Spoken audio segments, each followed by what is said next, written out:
हरीश चौधरी से लेकर उमेदराम बेनीवाल समेत बाड़मेर की पूरी कांग्रेसी जमात 30 घंटे तक धरने पर रही, या यूं कहें कि एक अदद मुलाकात के इंतजार में रही, लेकिन कलेक्टर एसपी ने मिलने का वक्त ही नहीं दिया और वक्त दिया तो किसी सवाल का जवाब नहीं दिया। अधिकार क्षेत्रों में 15 किलोमीटर जिस समय उनको महसूस हुआ, उन्होंने सीमा निर्धारित करी,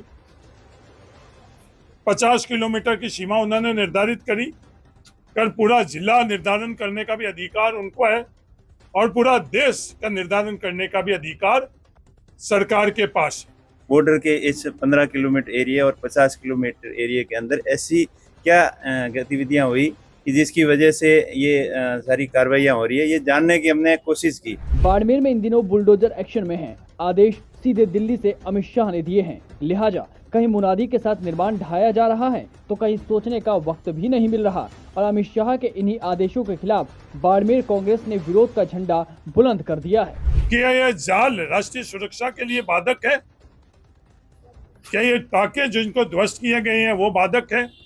बॉर्डर के इस 15 किलोमीटर एरिया और 50 किलोमीटर एरिया के अंदर ऐसी क्या गतिविधियां हुई कि जिसकी वजह से ये सारी कार्रवाइयां हो रही है, ये जानने की हमने कोशिश की। अब जरा पूरा मामला समझिए। दरअसल गृह मंत्री अमित शाह ने आदेश दिए थे कि देश भर में बॉर्डर एरिया के 15 किलोमीटर एरिया में जो भी अतिक्रमण है उन्हें हटाया जाए, जिसे कि अब सरकार 15 किलोमीटर से बढ़ाकर 50 किलोमीटर कर दिया है।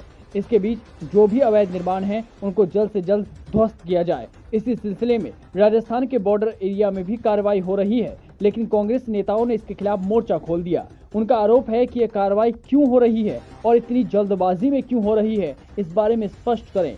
आरोप ये भी कि जो 200 साल पुराना जाल का पेड़ और पानी के टाके हैं उनको भी गिराया जा रहा है। क्या यह जाल राष्ट्रीय सुरक्षा के लिए बाधक है? क्या ये टाके जिनको ध्वस्त किए गए हैं वो बाधक है? यही चीज समझने की कोशिश की, लेकिन इतनी लंबी वार्ता के बाद में हमें ये समझ में नहीं आया कि आखिर ये क्यों हो रहा है, और इससे साफ प्रतीत होता है। बहरहाल कांग्रेस के अपने आरोप हैं, लेकिन कांग्रेस नेताओं की चिंता बॉर्डर एरिया में हो रहे बुलडोजर एक्शन से है या उनके कोर वोट बैंक पर हो रही सीधी चोट से कांग्रेस परेशान है। ये सियासत में पर्दे के पीछे का सवाल है। बाड़मेर से भैराराम की रिपोर्ट, पॉलिटिकल पंचायत।